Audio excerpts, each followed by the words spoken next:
اس میں اللہ نے 10 محرم رکھا ہے ایک دن. یہ کربلا کی وجہ سے مشہور ہو گیا، لیکن یہ پہلے سے اللہ کے ہاں مشہور ہے. آدم علیہ السلام کو جب اللہ تعالیٰ نے جنت سے نکالا اور سری لنکا میں اتارا، اما ہوا کو اس عرب میں اتارا، جدہ میں، اور پھر کتنے سال وہ اکیلے روتے روتے روتے روتے جب عرفات کے میدان میں، عرفات کہتے ہیں پہچاننے کو، تو وہ میاں بیوی وہاں ملے اور ایک دوسرے کو پہچانا. تو جس دن وہ ملے اور انہوں نے توبہ کی، ربنا ظلمنا انفسنا وَإِن لَّمْ تَغْفِرْ لَنَا وَتَرْحَمْنَا لَنَكُونَنَّ مِنَ الْخَاسِرِينَ، اور اللہ تعالیٰ نے ان کی توبہ کو قبول کیا. وہ 10 محرم تھا، 10 محرم تھا.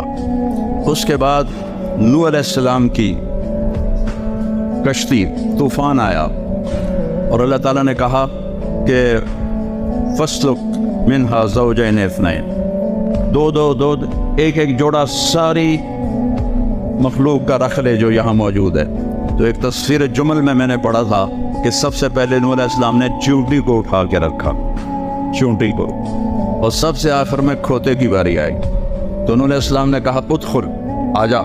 تو دن 2 ٹانگیں اندر اور 2 باہر. وہ کھڑوتویا.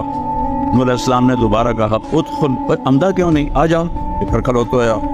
تیسری دفعہ فرمایا ادخل ولو معک الشیطان، اور چاہے تیرے نال شیطان ہی ہے نا، اندر آجا. تو بچ کے اندر آ گیا.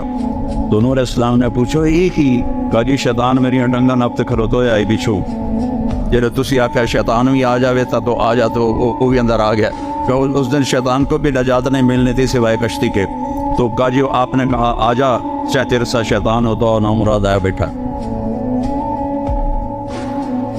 پھر نوح علیہ السلام کی کشتی نے حرم شریف پہنچی تو آپ نے سب سے کہا احرام میں آ جاؤ، یعنی کوئی اپنی بیوی کے پاس نہ جائے.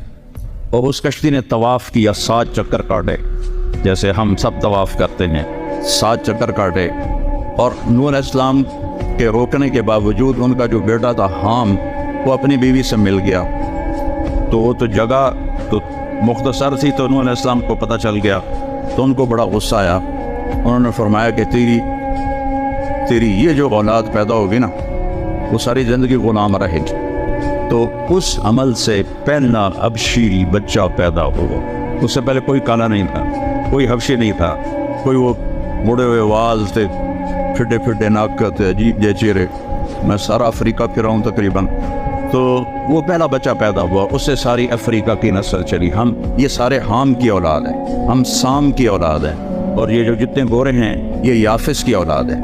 تو نوح علیہ السلام کی کشتی جب طوفان ختم ہوا، وغیض الماء وقضی الامر واستوت علی الجودی، اور وہ جودی پہاڑ کے ساتھ لگ کے کھڑی ہو گئی اور ان لوگوں نے نجات پائی. تو 10 محرم تھا.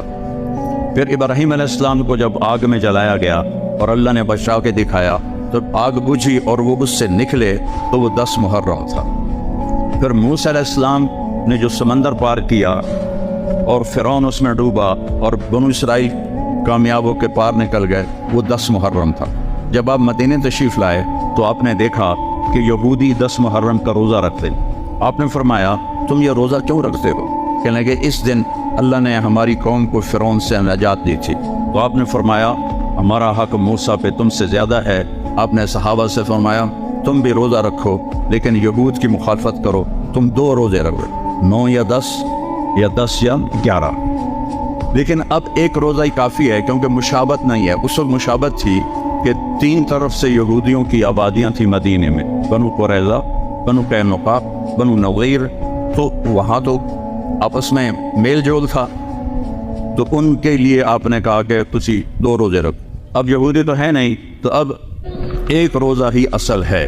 اور یہ روزے کی اتنی فضیلت ہے، جو 10 محرم کو روزہ رکھتا ہے اس کے 1 سال کے پچھلے سال کے گناہ معاف ہو جاتے ہیں، اور اگلے سال جو گناہ کرے گا وہ بھی معاف ہو جائے، وہ پہلے ہی معاف ہو جاتا ہے. اللہ نے اس کی ایسی فضیلت رکھی. پھر امام حسین کی شہادت نے اس کو 4 چاند لگا دیے. اللہ نے اپنے نبی کی اولاد سے بہت بڑی قربانی لی.